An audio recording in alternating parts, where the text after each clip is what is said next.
Rockville Branch Library. Tonight I'll be reading you some spooky stories. Not all of them will be appropriate for children, so I ask that any children leave the room now.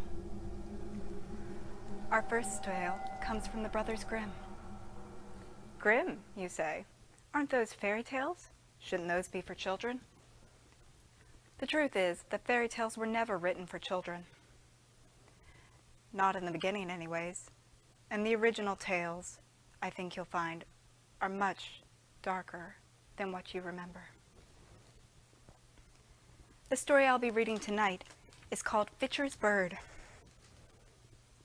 Once upon a time, there was a sorcerer who was a thief, and he used to go begging from house to house in the guise of a beggar. One time a maiden opened the door and gave him a piece of bread. He only had to touch her to force her to jump into his basket. Then he carried her off to his house, where everything was splendid inside, and he gave her whatever she desired. Some time later he said to her, "I have some business to attend outside the house, and so I must take a trip. Here is an egg. Take good care of it, and carry it wherever you go. I'm also giving you a key, and if you value your life, don't go into the room that it opens."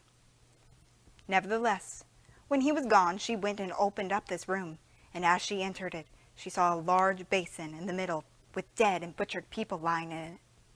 She was so tremendously horrified that the egg she was carrying plopped into the basin. To be sure, she quickly took it out and wiped the blood off, but the blood reappeared instantly. She wiped and scraped, but she couldn't get rid of the stain. When the man returned from his journey, he demanded the key and the egg. He looked at both of them, and he realized right away that she had been in the bloody chamber. "Didn't you pay attention to my instructions?" he said angrily. "Now you'll go back into the bloody chamber against your will." Upon saying this, he grabbed her, led her to the chamber, and chopped her into pieces, and tossed her into the basin with the others. Some time had passed. The man went begging again, and captured the second daughter. He took her from the house, and the same thing happened to her. She opened the forbidden door, let the egg fall into the blood, and was chopped to pieces and thrown into the basin. Now the sorcerer wanted to have the third daughter as well. So he captured her and put her into his basket. After he returned home, he gave her the key and the egg before he set out on his journey. However, the third daughter was smart and cunning. She put the egg into a cupboard and then went into the secret chamber. When she found her sisters in the bloody basin, she looked all over the place for their missing pieces and put them back together. Head, body, arms, and legs. So the two sisters came back to life.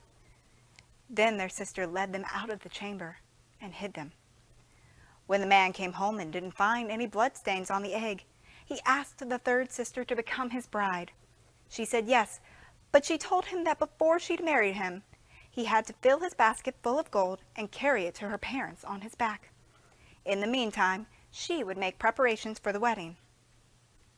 Instead, she stuck her sisters into the basket, covered them with gold, and told them that they were to get help from home. "Now carry this basket to my parents," she said to the man, "but don't you dare stop to rest along the way. I see everything from my window." So the man lifted the basket onto his back and went on his way. It was, however, so heavy that he was almost crushed to death by the weight. At one point he wanted to rest, but one of the sisters immediately cried out from the basket, "I see from my window that you're resting. Get a move on at once." He thought that it was his bride who was crying out, so he immediately continued walking. Whenever he stopped along the way, he heard a voice and had to keep moving. Back at his place, the bride took a skull and decorated it with jewels and set it on the window case. Then she invited the sorcerer's friends to the wedding, and after that was done, she dipped herself in a barrel of honey, cut open a bed, and rolled around in the feathers, so it was impossible to recognize her because she looked so strange.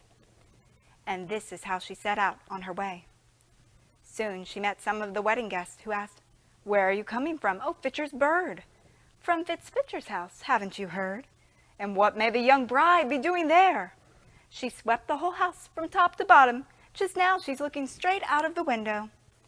Soon thereafter she met the bridegroom, who was on his return home. "Where are you coming from, oh Fitcher's bird?" "From Fitcher's house, haven't you heard?" "And what may the young bride be doing there?" "She swept the whole house from top to bottom. Just now she's looking straight out of the window." The bridegroom looked up and saw the decorated skull. He thought it was his bride and waved to her. However, once he and his guests were all gathered inside the house, the helpers who were sent by the sisters finally arrived. These people locked all the doors of the house, and then they set it on fire. And since nobody could get out, they were all burned to death. The end. What a lovely fairy tale. Our next story comes from Hauntings, Collected Ghost Stories by Jane Conrad Harding. It's collected from various people who have had run-ins with the supernatural. Tonight, the story I'll be reading is called The Monster in His Room. This story was related by a young student who was attending a university in Maryland when he began experiencing nightly visitation from an unusual being. Here is his chilling story. My roommates and I shared a university apartment. I had completed my freshman year, which I considered to be the most traumatic as far as life changes were concerned, and I was looking forward to what my sophomore year had to offer. That is, until I began to receive nightly visitations from a being that I had never been able to identify or define, though I have tried to do so. Nothing especially noteworthy preceded the visitations. My life was ordinary, or so I thought. Then one night, long after I'd gone to sleep, I abruptly woke up. I opened my eyes, and there, standing at the foot of my bed, stood a shadowy, dark figure with red eyes, and it was watching me. I did not attempt to speak to it. In fact, I was too shocked to even consider doing such a thing.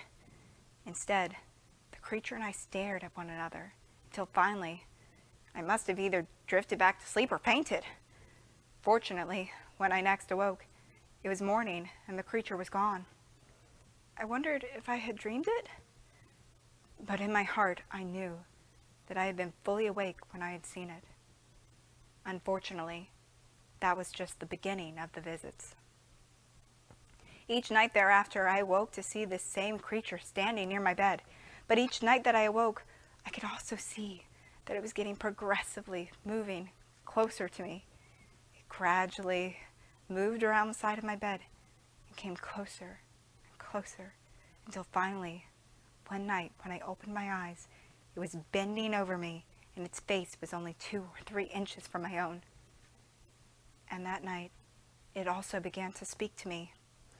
The best way I can describe the experience is to say that it murmured or hummed. Initially, I could not quite understand what it was saying, though the gist of it frightened me. Finally, one night I awoke to a terrible pressure on my chest, and I realized that the creature was sitting on top of me. That night, it also grinned, revealing huge, jagged teeth that scraped when it spoke or hummed. To say that I was terrified would be an understatement. Finally, I confessed to my roommates what was happening, and they tried to look after me. But because they never actually saw the creature themselves, they subsequently questioned whether or not I might have dreamed the visitations. Each night, as I was forced to see and listen to the creature, I gradually developed the ability to concentrate on what it said, and to finally understand at least some of the meaning. Its first decipherable words were, "It won't be long now," which led me to believe that I was being put through some sort of test, though I couldn't imagine what that might be, or why. An equally frightening part of these experiences was that, as the visits progressed, I also found myself waking up in places other than my bed, with no memory of having moved.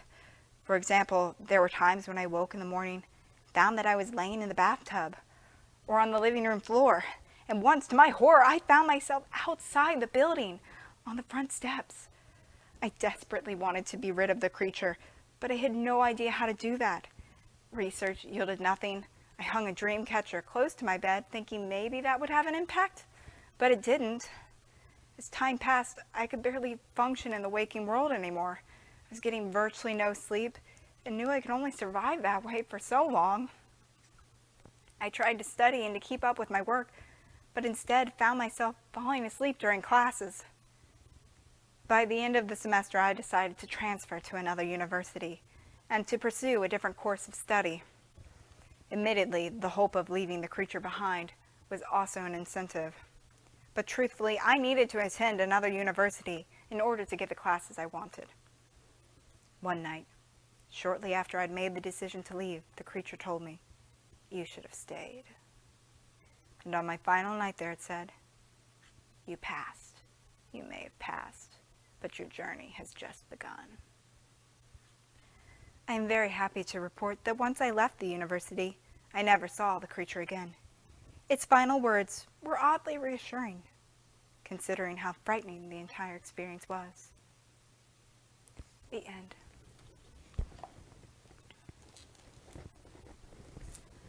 Our next is a small vignette that is also a true story. From Ghost Stories from the American South, they were compiled and edited by W.K. McNeil. There was a taxi driver who, one day after work was done, went on a spree. He drove all around the town, up one street, down another. Finally, he came upon a dance. He stood there for a long time in the doorway, seeing what he could see, and finally noticed a very pretty and charming girl. He went up to her and asked her to dance with him. She accepted, and they danced until very late. Then she decided to leave, and the taxi driver offered to take her home in his car. She accepted, and on the way home, she felt very cold. He took off his coat and gave it to her to put around her shoulders. When they reached her home, she asked him to let her out at the garden gate. The girl got out, opened the gate, and went inside. The taxi driver went on home and went to sleep. The next morning when he awakened, he recalled that he did not have his coat and decided to go to the girl's house to ask for it. He rapped on the door, and a woman answered. He said to her, "I'd like to speak to the young lady who lives here. We were dancing together the other night."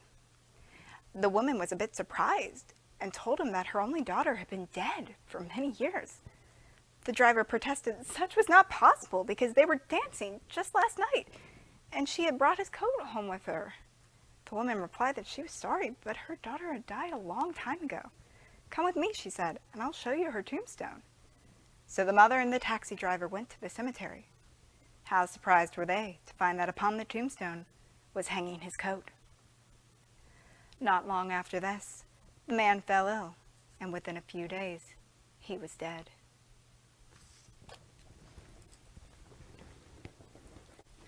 Our last tale of the night comes from the master of suspense himself, Edgar Allan Poe.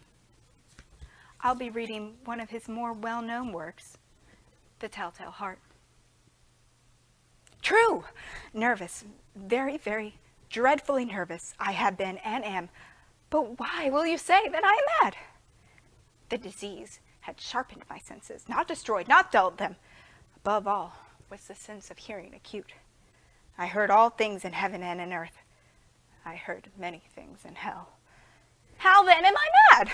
Hearken and observe how helpfully, how calmly I can tell you the whole story. It is impossible to say how first the idea entered my brain, but once conceived, it haunted me day and night. Object there was none, passion there was none. I loved the old man. He had never wronged me. He had never given me insult. For his gold I had no desire. I think it was his eye. Yes, it was this. For one of his eyes resembled that of a vulture, a pale blue eye with a film over it. Whenever it fell upon me, my blood ran cold, and so by degrees, very, very gradually, I made up my mind to take the life of the old man, and thus rid myself of the eye forever. Now, this is the point. You fancy me mad.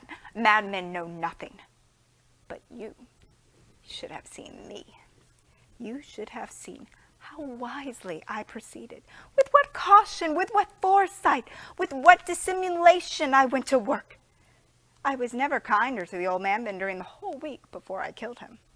And every night, about midnight, I turned the latch of his door and opened it, oh, so gently.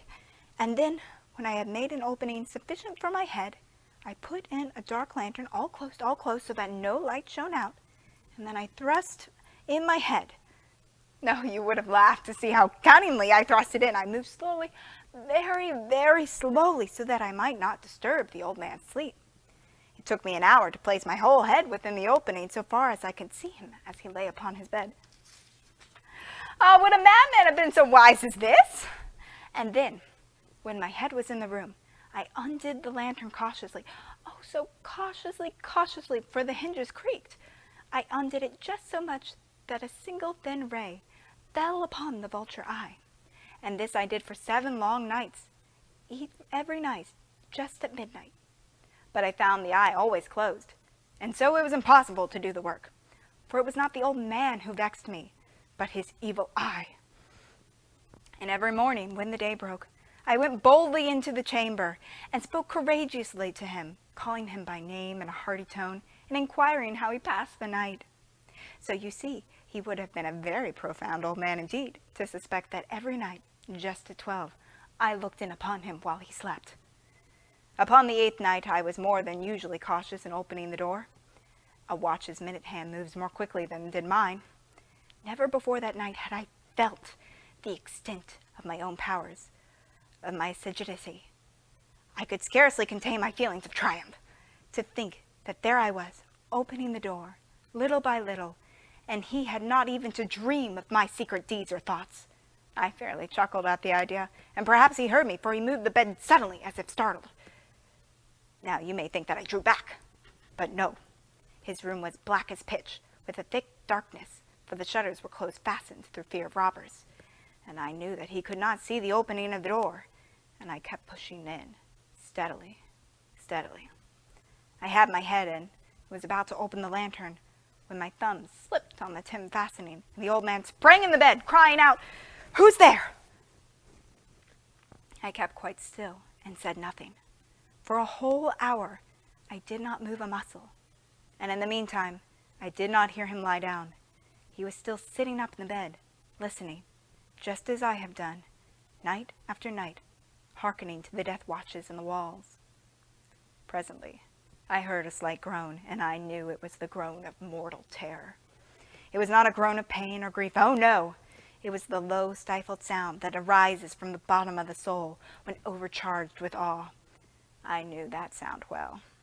Many a night, just at midnight, when all the world slept, it has welled up from my own bosom, deepening with its dreadful echo the terrors that distracted me. I say I knew it well. I knew what the old man felt, and pitied him, although I chuckled at heart. I knew that he had been lying awake ever since the first slight noise, when he had turned in the bed. His fears had been ever since growing upon him. He had been trying to fancy them causeless, but could not. He had been saying to himself, "It is nothing but the wind in the chimney. It is only a mouse crossing the floor. Or it is merely a cricket which has made a single chirp." Yes, he has been trying to comfort himself with all these suppositions, but he has found them all in vain. All in vain, because death, in approaching him, had stalked with his black shadow before him and enveloped the victim, and it was the mournful influence of the unperceived shadow that caused him to feel, although he neither saw nor heard, to feel the presence of my head within the room. When I had waited a long time, very patiently, without hearing him lie down, I resolved to open a very, very little crevice in the lantern. So I opened it. You cannot imagine how stealthily, until at length a single dim ray, like the thread of a spider, shot out of the crevice and fell upon the vulture eye. It was open, wide open, and I grew furious as I gazed upon it. I saw it with perfect distinctness, all a dull blue with a hideous veil over it that chilled the very marrow in my bones. But I could see nothing of the old man's face or person, for I had directed the ray, as if by instinct, precisely upon the damned spot. And now, have I not told you, what you mistake for madness is but an over-acuteness of the senses? Now, I say, there came to my ears a low, dull, quick sound, such as a watch makes when enveloped in cotton. I knew that sound well, too. It was the beating of the old man's heart. It increased my fury, as the beating of the drum stimulates the soldier into courage. But even yet I refrained and kept still. I scarcely breathed. I held the lantern motionless. I tried how steadily I could maintain the ray upon the eye. Meantime, the hellish tattoo of the heart increased. It grew quicker and quicker and louder every instant. The old man's terror must have been extreme. It grew louder, I say, louder every moment. Do you mark me well? I have told you I'm nervous, so I am. And now, at the dead hour of the night, amid the dreadful silence of the old house, so strange a noise as this excited me to uncontrollable terror. Yet for some minutes longer, I refrained and stood still. But the beating grew louder. I thought the heart might burst. And now, a new anxiety here seized me. The sound would be heard by a neighbor. The old man hour had come. With a loud yell, I threw open the lantern and leaped into the floor. He shrieked once, only once. In an instant, I dragged him to the floor and pulled the heavy bed over him. I then smiled gaily to find the deed so far done. But for many minutes, the heart beat on with a muffled sound. This, however, did not vex me. It would not be heard through the wall. At length, it ceased. The old man was dead. I removed the bed and examined the corpse. Yes, he was stone dead. I placed my hand upon the heart and held it there many minutes. There was no pulsation. He was stone dead. His eye would trouble me no more. If you still think me mad, you will think so no longer when I describe the wise precautions I took for the concealment of the body. The night waned, and I worked hastily, but in silence. First of all, I dismembered the corpse. I cut off the head and the arms and the legs. Then I took up 3 planks from the flooring of the chamber and deposited all between the scantlings. I then replaced the boards so cleverly, so cunningly, that no human eye, not even his, could have detected anything wrong. There was nothing to wash out, no stain of any kind, no blood spot whatever. I had been too wary for that. A tub had caught all. And when I made an end of these labors, it was 4 o'clock, still dark as midnight. As the bell sounded the hour, there came a knocking at the street door.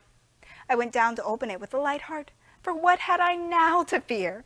There entered 3 men, who introduced themselves with perfect suavity as officers of the police. A shriek had been heard by a neighbor during the night. Suspicion of foul play had been aroused. Information had been lodged at the police office, and they, the officers, had been deputed to search the premises. I smiled. For what had I to fear? I bade the gentleman welcome. The shriek, I said, was my own in a dream. The old man I mentioned was absent in the country. I took my visitors all over the house. I bade them search well. I led them at length to his chamber. I showed them his treasures, secure, undisturbed. In the enthusiasm of my confidence, I brought chairs into the room and desired them here to rest their fatigues, while I myself, in the wild audacity of my perfect triumph, placed my own seat upon the very spot beneath which reposed the corpse of the victim. The officers were satisfied. My manner had convinced them. I was singularly at ease. They sat, and while I answered cheerily, they chatted of familiar things. But ere long, I felt myself getting pale, and wished them gone. My head ached, and I fancied a ringing in my ears. But still they sat and chatted. The ringing became more distinct, and it continued to become more distinct.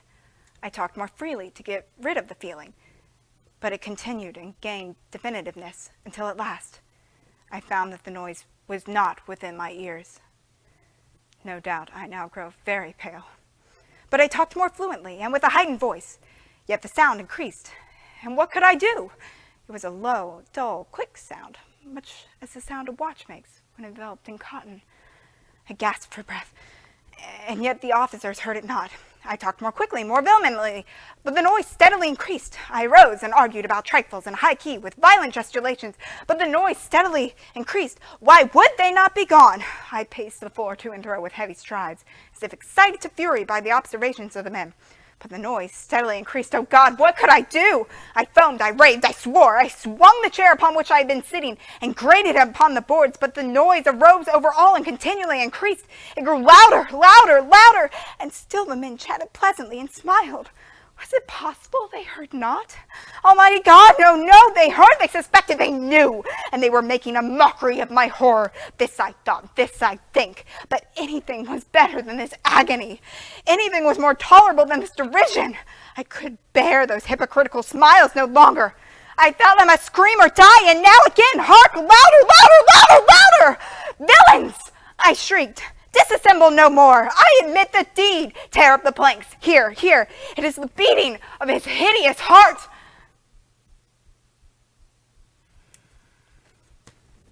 And that is the end of our night of spooky stories.